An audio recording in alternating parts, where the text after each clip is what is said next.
Welcome back. It's been ages since I've done a cooking video, probably not since September. And since then I've moved. I have a whole new kitchen. It's much bigger, and I hope this new format works. So it's Christmas Eve, and we're going to do Cioppino, which sounds like a big project, but really it's not that bad. Raw materials here, we've got a yellow onion or a white onion, some celery and carrots, some garlic, 2 or 3 big cloves of garlic, and then an assortment of seafood, so you can use whatever you like. We're going with some pieces of cod. Whoa, those are leaking. Cod fillets I got from Imperfect Foods, as well as Dungeness crab. I believe crab season just opened yesterday, so I was able to get myself a nice large whole Dungeness crab. And then this interesting seafood mix that I found. Never used anything like this before, but it has 2 mussels, like 4 clams, 2 shrimp. So just enough for like a Cioppino for 2. I almost got more than one of these, but I think one will be just fine. So this is an essential part of Cioppino. You need garlic bread to go with Cioppino. You just have to. So I bought this take and bake loaf from the Essential Baking Company from Imperfect Foods. It's actually really good, even though it's shelf stable and not made by me. So this is a pretty decent substitute for making your own bread. And I've been doing a lot of that during the pandemic, but I just didn't have it in me to do a loaf today. It's kind of a big process. So for this guy, we'll just open them up, and you bake these guys on like 10 minutes, 12 minutes at 425. So I'll preheat the oven for that. Okay, so this dish starts with a Mirepoix, and that's just a fancy word for carrots, celery, and onions. So I'm going to chop that up for you right now. For the larger pieces of carrot, I'm going to go and chop those up into quarters too. So I'm going to start with something like this. These 4 quarters, and then dice those up a little smaller because we don't want big chunks of carrot in here. So while we're chopping, we can get some olive oil going in a cast iron here to saute the Mirepoix.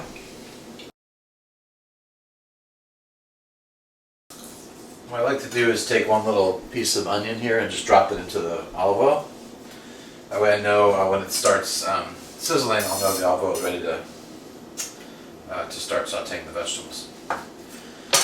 So there's your Mirepoix. I'll do the garlic next. That's not going to go in. A lot of recipes will tell you to mix the garlic in with the onions and celery as part of your Mirepoix, and they cook it the same way, but that's not a good idea. You're going to want to cook that garlic a lot less than everything else, so we're going to put that in later in the process. So it's going to be Mirepoix first, brown those onions, celery, and carrots. Then put the garlic in just for a few seconds, maybe 30 seconds. Maybe a little more if we do slices instead of pressed, because there's less surface area there. But you only want to cook the garlic for 30 seconds to a minute. Then add the fish, and then the tomato sauce. So I had some nice marinara left over from a pizza, I believe it was, the other day. And we're going to take this and we're going to water it down a little bit. And that's going to be our sauce for the Cioppino. There, just add some water to that. Put in some salt and some fresh ground pepper.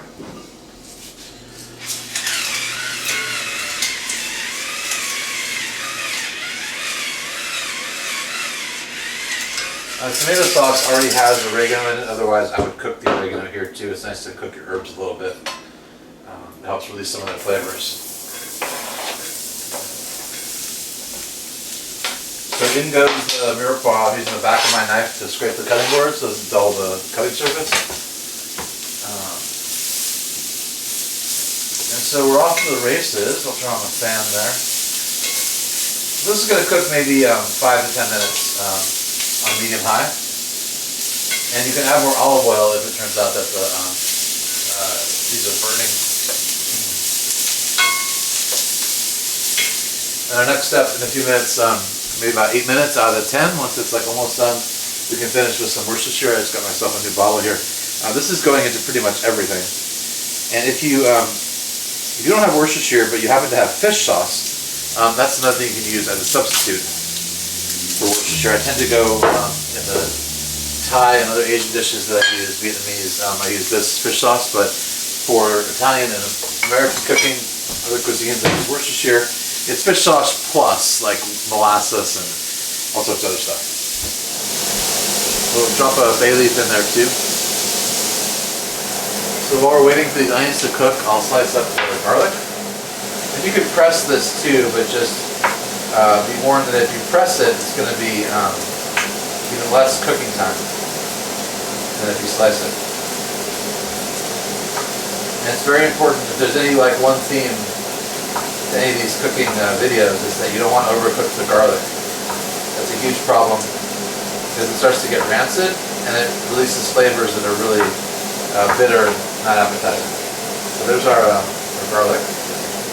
So we can also start to think about our fish selections. I'm going to open this thing here.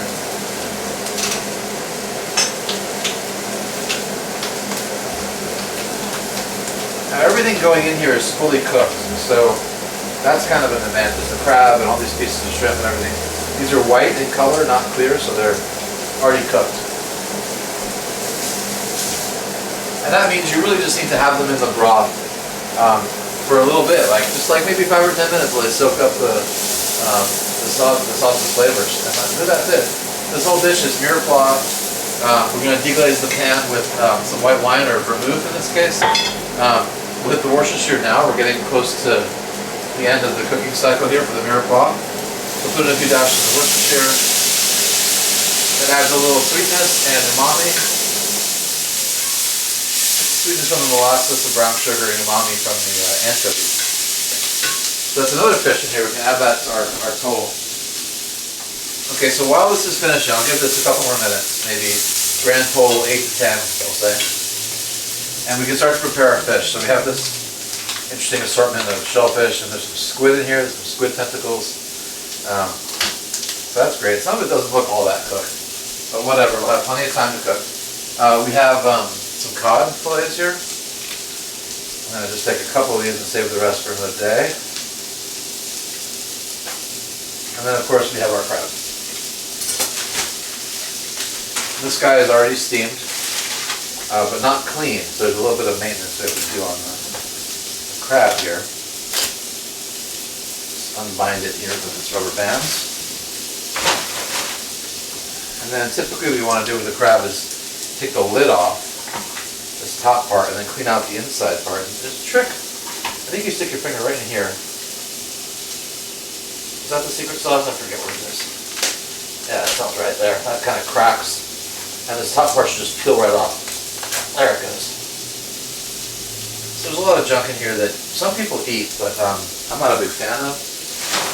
We have, of course, the shell itself, and then all the internal organs, the lungs, or I guess gills or whatever, and what they call mustard, which is kind of this yellow crab slime in the middle there. So these vents here, like I said, some people do eat this stuff. I don't find it very appetizing. So I'm going to remove that. Compost all this, and then we'll remove some outer shell here and some of this mustard.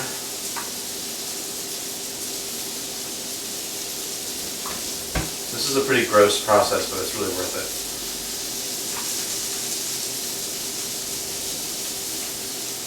You can see I'm cleaning out this crab mustard.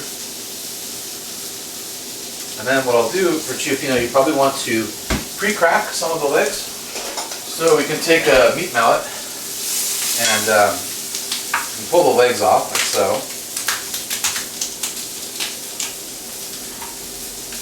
And then you can crack them either using a nut cracker or a crab cracker or just a mallet. And what I want to do is just hit these each like just a couple of times just to crack the shell. It makes it a little easier to eat. It also gives the flavors from the sauce a chance to kind of soak in. And you don't want to hit it too many times because otherwise you'll end up with a lot of pieces of broken shell. I'll give it a few good knocks. And not everything has to be perfectly cracked because your customers, your hungry mouths are going to eat this, do some of the cracking too. That's okay. So that's about done. And then we have the body here. So with the body, I've seen this done a lot of different ways. This is all just non-edible gunk. There's some good meat on there too I want to save. And I think what I've seen the Cioppino before is people just typically crack this in half. And they'll have like 2 chunks or maybe 4 chunks. We do it one more time. There's one piece of body there and one here. I think we've gotten out all the unsavory bits. Yeah, we don't need that either, shell thing. So you got 2 body pieces and then all these legs and claws. Okay, the Mirepoix looks good. The onions are brown and we're ready to move on to next step. I'm going to turn the heat down just a touch. We're going to add a little bit of extra olive oil and then saute the garlic. Notice how I push everything to the side in the pan, put a little olive oil in the corner, which should heat up pretty quickly, and then we dump the garlic right into that. Let that saute for about a minute or so. And that's very touch and go with the garlic. You want to just saute it until you can smell the fragrance of the brown garlic, but not actually smell that rancid flavor that's so unsavory.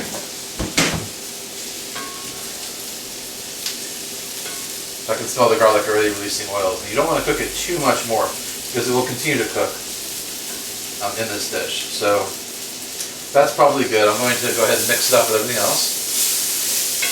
Heat's still on about medium-low right now. The cast iron retains a lot of heat, so it tends to get very hot. It can overheat easily. So now I'm going to deglaze the pan with some vermouth. You can use white wine, you can use red wine, doesn't really matter.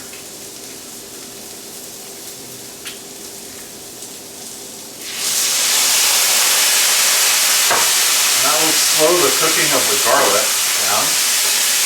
The pan cools now a little bit. And we can throw in our fish. So I'll put in the crab. As well as the cod pieces. I should cut these up too. The smell of the vermouth with the crab is really, really nice. We don't have the smell-o-vision yet, so I can't actually share that with you, but it's pretty cool. Smells great. So here's our cod pieces. Dump those in, and then of course our mix of sort of everything with all the seafood juice. I think that'll taste good. I'll put all that in there. And now we have the Cioppino basically done except for the red sauce part. Let's put this loaf in. The garlic loaf from Take and Bake comes with the inside already buttered up with garlic and ready to go. So we'll just drop that in the oven. Give it like maybe 10 minutes, 12 minutes. So I'll raise the heat again, medium-high. I just want the uncooked pieces of fish to start to cook a little bit. They don't have to fully cook because they can finish cooking in the sauce. Fish really doesn't take very long to cook. And everything else was already pre-cooked. So there's our Cioppino. We're going to dump in the sauce now. And this marinara came, like I said, from a pizza night. So you can use a store-bought marinara, that's fine.